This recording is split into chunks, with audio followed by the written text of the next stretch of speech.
Today's video. Today is Thursday, September 5th, 2024, and today we are going to be talking about the battleground state of North Carolina as the Republican Party plummets in their odds and chances in the governor's race here that was meant to be one of the most competitive of this election cycle.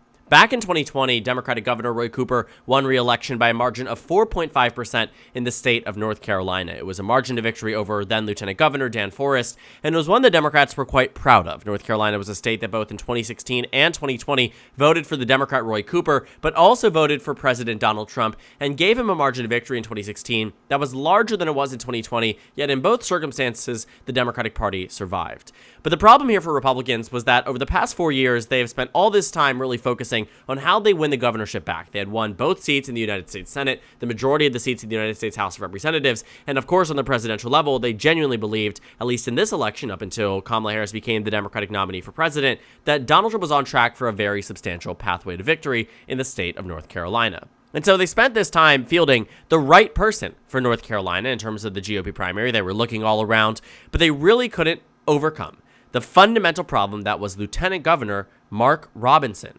Now, if you don't know who that is, I'm sure by the end of this video, you will have an opinion on him in one way or the other, depending on your political lean and depending on what you agree in terms of policy and perspective that he has on a number of hot-button issues and also some more socially incorrect topics that he has spoken on before, gotten himself in a lot of hot water here. But overall, Mark Robinson is the Republican nominee for governor who has completely tanked the Republican Party's chances at winning this governorship in what was otherwise a very, very winnable race. Governor Roy Cooper, the popular Democratic governor, is not able to run for re-election. He is term limited.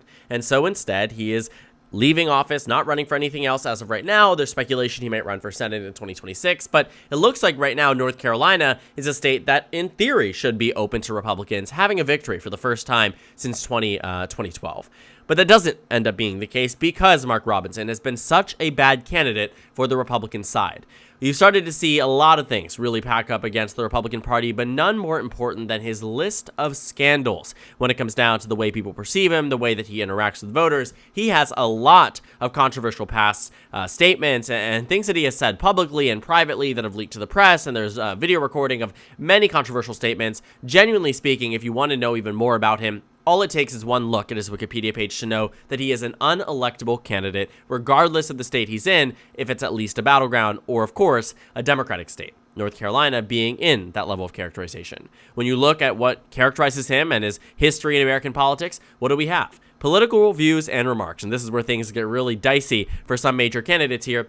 Abortion, okay. It would be expected that a Republican would talk about that. And then we get into some very, very bad things from Mark Robinson. As if abortion wasn't already bad, he had said that he's entirely pro-life with the no exceptions whatsoever, had said so privately, tried to walk it back publicly, got pushed back from the base, and now nobody has a genuine stance from him on the issue of abortion. But then you go into anti-Semitic remarks, Holocaust denial, anti-gay and transphobic comments, women and feminism when he was leaked on a video saying he wishes he could go back in time to the day and age before women had the right to vote. And then, of course, there's that other tab on other controversial remarks when you take a look on the things he has said about candidates, about the Democratic Party, about celebrities. He has said so many different things that his list of scandals and problems with his candidacy end up having their own other tab because they can't even sort the majority of the comments he has said. Point being, Mark Robinson is a uniquely unelectable Republican, and we are now starting to see a complete and total collapse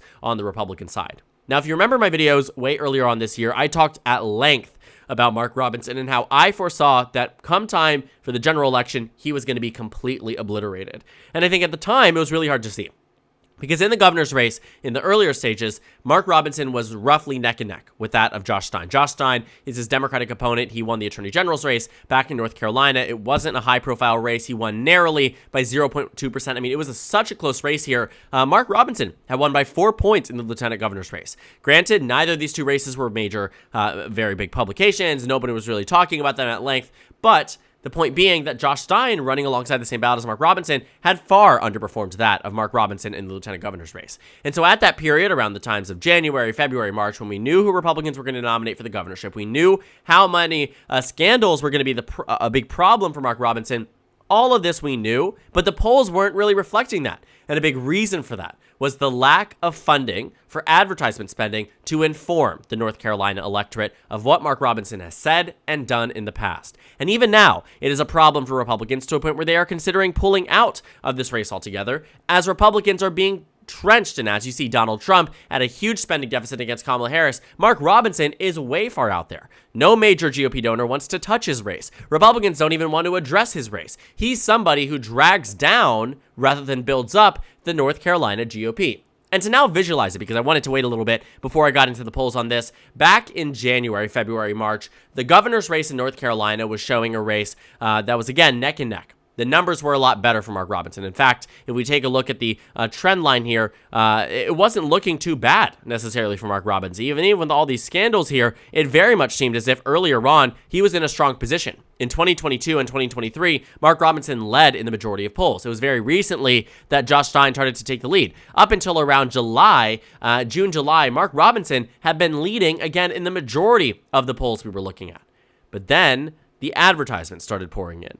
Then Kamala Harris became the Democratic nominee for president. Then the race got tighter, got better for the Democratic Party in every single way.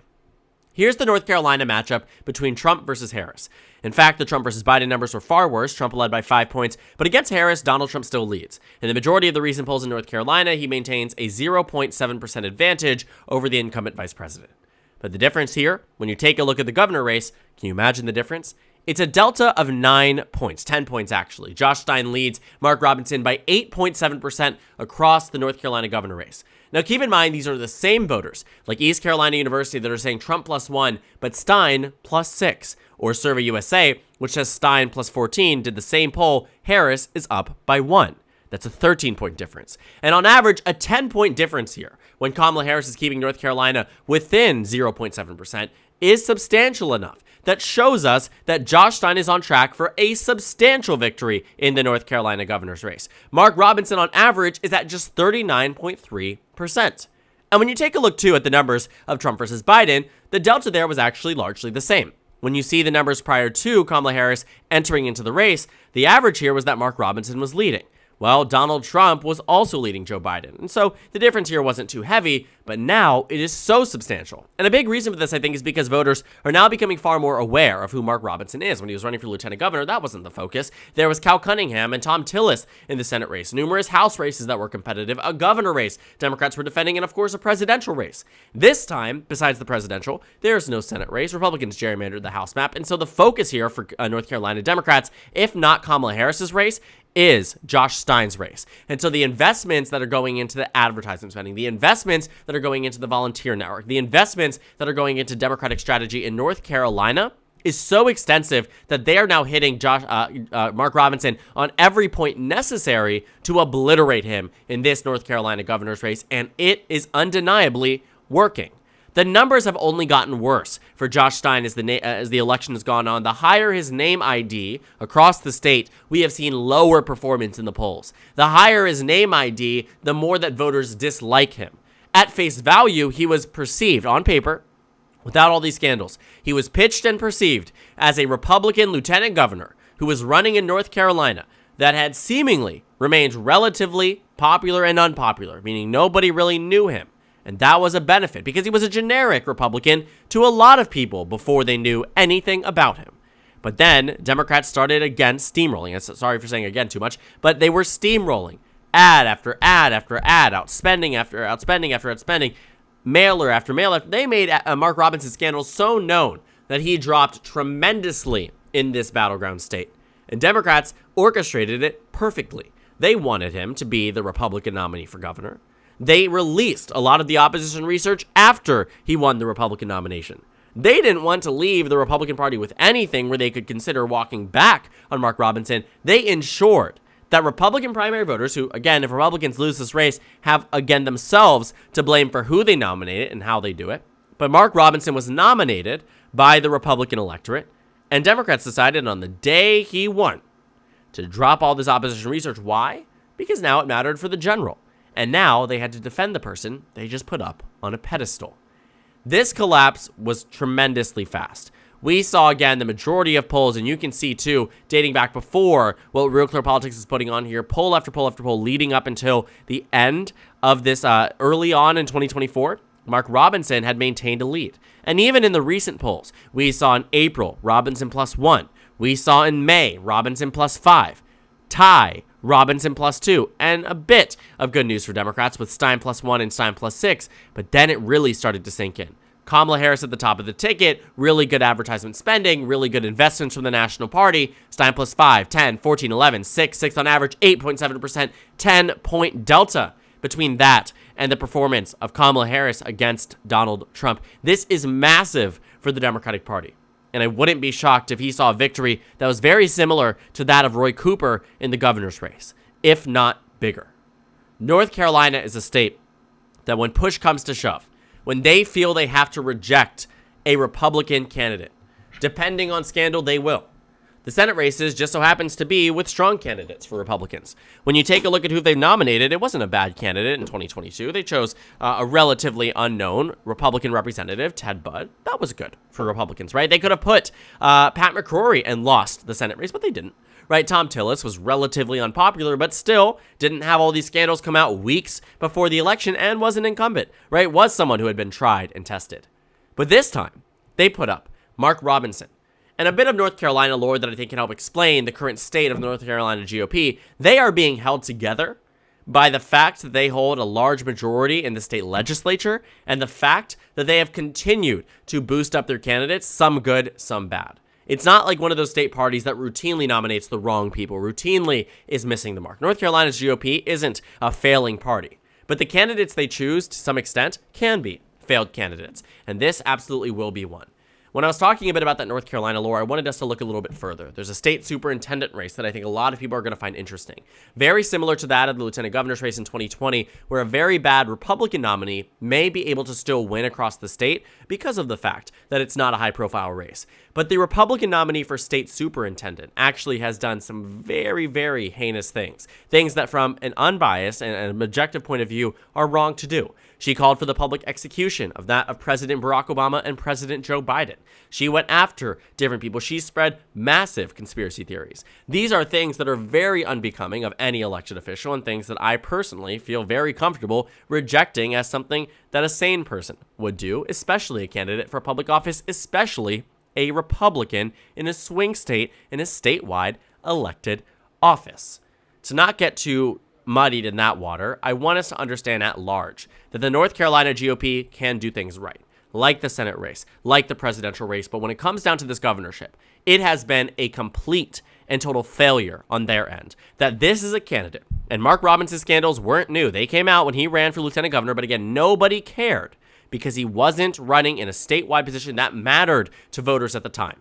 A lot of these things that we see, things came out in 2019 where he describes abortion as child sacrifice, calling abortion genocide and murder. When you take a look, too, in 2020, he says, for me, there is no compromise on abortion. When you take a look at the anti-Semitic remarks that he commented on, a lot of this stuff came out in 2020. When you take a look at different things in during 2016 through 2020, all of his anti-gay comments were public record. People knew about them, but they didn't know who to associate it with because this wasn't a mainstream race. Think about it, too. If you're someone who watches this video, you might have a state auditor race up in your state, and you may not even know it, right? I'm someone who actively participates in the political conversation and contributes to the dialogue here.